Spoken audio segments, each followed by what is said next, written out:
আমাদের দেশের জিজ্ঞাসাবাদ সম্পর্কে তো আমরা জানি বলতে হয়। তাহলে গত তত্ত্বাবধায়ক সরকারের সময় রিমান্ডের নামে কি করা হয়েছে সিনিয়র পলিটিশিয়ানদের, তার সবচেয়ে বড় প্রমাণ তো জলিল সাহেব। জলিল সাহেব তো উনি বলেছেন যে ওনাকে এতই অত্যাচার করা হয়েছে যে সেই অত্যাচারের কথা মনে হলে উনি নিজেকে ঠিক রাখতে পারেন না, উনি অনেক কথা বলে ফেলেন। এখন আমি তো অপেক্ষা করে আছি কবে না জলিল সাহেবকে সরকার জঙ্গি উপাধি দিয়ে দেয়, মানে এটা আমি অন্তত অবাক হব না, সেদিকে বোধহয় যাচ্ছে। তো রিমান্ডে, যেমন ধরুন রিমান্ডের প্রশ্নে একটা কথা বলি যে আমরা সবাই তো কিছু মানবাধিকারের প্রতি আমাদের শ্রদ্ধাবোধ থাকা উচিত। কালকে দেখলাম যে কর্নেল রশিদের মেয়েকে গ্রেফতার করা হয়েছে।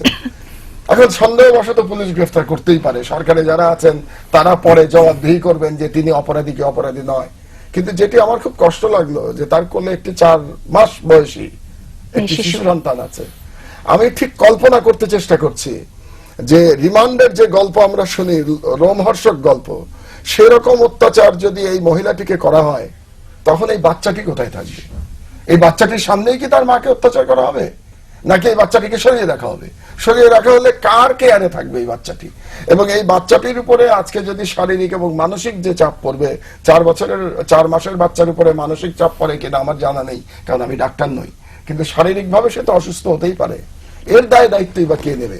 তো যারা এই ধরনের সিদ্ধান্ত নেন, একটি মাকে গ্রেফতার করে নিয়ে যান 4 মাসের শিশু সন্তান সহ, তারা কি আসলে তাদের নিজেদের পরিবারের কথা একবার চিন্তা করেন কিনা? আমার কাছে এটাই মনে হয়। যেটা আমি একবার গত সরকারের সময় লিখেছিলাম, যখন আমানুল্লাহ আমানের স্ত্রীকে তার অপারেশনের পরপরই তার ইউটেরাস রিমুভ করা হয়েছিল, ক্যান্সার পেশেন্ট ছিল, তাকে তার বাচ্চা মেয়ের কাছ থেকে হাত থেকে টেনে সরিয়ে নিয়ে যখন জেলখানায় নিয়ে যাওয়া হলো এবং বাচ্চাটি কাঁদছিল, এবং যে অফিসার নিয়ে গেছিল সে পরে বলেছে জীবনে নাকি তার ওই দিন সব থেকে কষ্ট লেগেছে। তো আমার মনে হয় এই ধরনের রিমান্ড যারা নেন এবং রিমান্ডের সিদ্ধান্ত নেন, তাদের মধ্যে নিজেদের পরিবার সম্পর্কে একটু চিন্তা ভাবনা। কিন্তু সেক্ষেত্রে করণীয় কি? রিমান্ড নিয়ে তো একটা বিষয় আছে যে সায়েন্টিফিক ওয়েতে রিমান্ড করা উচিত, সেটা ভিন্ন সমালোচনা। কিন্তু গ্রেফতার নিয়ে যদি হয় তাহলে গোয়েন্দা তথ্য থাকলে তো রিমান্ড ডিসিশন আছে, কিন্তু এটা তো মানছে না, মানা হচ্ছে না, সেটাই বলছি। ডিসিশন যদি মানা হতো তাহলে কর্নেল রশিদের মেয়েকে জিজ্ঞাসাবাদ করা যেতেই পারে। জিজ্ঞাসাবাদের ব্যাপারটা আপনি কোর্টের অর্ডার শিটে না দেখলে বুঝতে পারবেন না। সেখানে বলা আছে যে প্রেজেন্টে করা হবে, এটা ওইভাবে যেটা উনি ভাবে বিগত দিনে যে ক্লিন হার্ট অপারেশন সময় মানুষ মারা হয়েছে কথাবার্তা সবসময় আমরা ওই আইনগুলো সবসময় মানতে দেখি না। রইসুদ্দিন আরিফ, আপনার কাছে একটা জি জানতে চাই একটা বিষয়, যেটা আমরা একটু আগে শুনলাম যে আমরা একসময় শুনেছি সাবেক স্বরাষ্ট্র প্রতিমন্ত্রী বলেছিলেন যে জঙ্গি বিষয়টা মিডিয়া সৃষ্টি। এখন আবার আমরা খুব বেশি জঙ্গির কথা শুনছি। এখন জঙ্গি আছে এই বিষয়টা সবাই জানে, যে আমরা দেখেছি আমাদের এখানে যে কারণে জেএমবি কে নিষিদ্ধ করা হয়েছে, হরকাতুল জিহাদকে নিষিদ্ধ করা হয়েছে। কিন্তু জঙ্গিবাদ দমন করার জন্য কি করণীয়? এটা কি আপনি মনে করেন যে কোন সংগঠনের বিরুদ্ধে যদি সেরকম অভিযোগ পাওয়া যায় সেই সংগঠনকে নিষিদ্ধ করলেই জঙ্গিবাদ দমন করা সম্ভব? না, এক্ষেত্রে আমার যেটা এই সরকারের কাছে আমার যেটা অনুরোধ এবং আমার পরামর্শ যেটা আর কি সিনসিয়ারলি আমি যেটা দিচ্ছি আর কি, সেটা হচ্ছে যে এই জঙ্গিবাদ বা এই যে সংকটগুলো, এটা পৃথিবীর সব জায়গাতেই কিন্তু এই সন্ত্রাস জঙ্গিবাদ বা এই ধরনের যে সংঘাত এগুলি থাকে।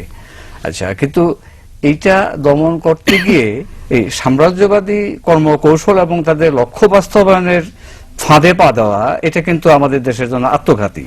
এবং এই সরকারের উচিত হবে যে এই জঙ্গিবাদ দমনের নামে এই ভয়াবহ অবস্থার সৃষ্টি না করে, যেটা কিন্তু আস্তে আস্তে কিন্তু একটা সংঘাতের দিকে যাচ্ছে, সামগ্রিকভাবে দেশের অবস্থাটা কিন্তু আমার মনে হয় শুধু আমি একা না এবং আপনিও না। আপনার কি মনে হয় যে কোন সংগঠনকে নিষিদ্ধ করলে এটা সমস্যার সমাধান হয়ে যাবে? যদি কারো বিরুদ্ধে সম্ভব না। এবং এই সরকার যেহেতু নিজে দাবি করে যে গণতান্ত্রিক সরকার, তাহলে একটি গণতান্ত্রিক রাষ্ট্রের গণতান্ত্রিক সরকারের দায়িত্ব হচ্ছে যে কারোর সাথে সংঘাত সৃষ্টি নয়, গণতান্ত্রিক পদ্ধতিতে এবং গণতান্ত্রিক উপায়ে সমস্যার সমাধান করা, এবং কোনো প্রিকনসেপশন নিয়ে বা পূর্ব ধারণা নিয়ে যে এখানে জঙ্গিবাদ বিশাল আকার ধারণ করেছে, এটাকে দমন করতেই হবে, এইরকম কোনো বিষয় নিয়ে না। কারণ আমাদের বাংলাদেশ অত্যন্ত নাজুক একটি দেশ, অর্থনৈতিকভাবে খুবই নাজুক একটি দেশ। জি জি, দর্শক প্রশ্ন নিয়ে আসছি আমি। জি জি,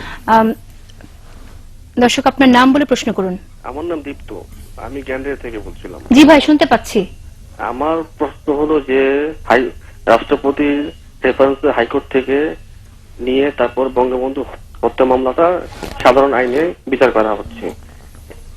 এর ফলে কি যারা প্রকৃত অপরাধী, যারা আপনার পলিসি মেকারের ভূমিকা পালন করেছিল, তারা কি পার পেয়ে যাবে না? যেমন সেনাবাহিনীর প্রধান, নৌবাহিনীর প্রধান, বিমান বাহিনীর প্রধান। যে এই বিষয়টা আপনি আমাদের অনুষ্ঠান দেখে থাকলে ইতিমধ্যে নিশ্চয়ই উত্তরটা পেয়েছেন। আপনাকে ধন্যবাদ। আমি ইউসুফ হোসেন হুমায়ুন আপনার কাছে জানতে চাই যে জঙ্গিবাদ, অর্থাৎ জঙ্গিবাদ মানেই যেন দেখতে পাচ্ছে বেশি সামনে চলে আসছে ইসলাম নামটা থাকলে, বা যারা মুসলিম তাদের যে সংগঠন ইসলাম শাসন কায়েমের যে ধারার কথা তারা বলে, এক্ষেত্রে আপনার কি মনে হয় না যে এটা ওই যে কথাটা আমার মাহবুব সাহেব বলেছিলেন যে 2003 সালে তো যে সংগঠনের যেটা ব্যান করা হয়েছে বলছি সেটা জন্ম হয়েছে, এবং তারা প্রথম পদক্ষেপ নিয়েছে ইরাক আক্রমণে। আমরা কিছু সেখানে কি দলগতভাবে আওয়ামী লীগ বলে যে দলই বলে, এদেশে কোনো দল আমি বিশ্বাস করি না যে মার্কিন সাম্রাজ্যবাদের যে আগ্রাসন ইরাকের উপর সমর্থন করেছে, অবশ্যই না। ধন্যবাদ।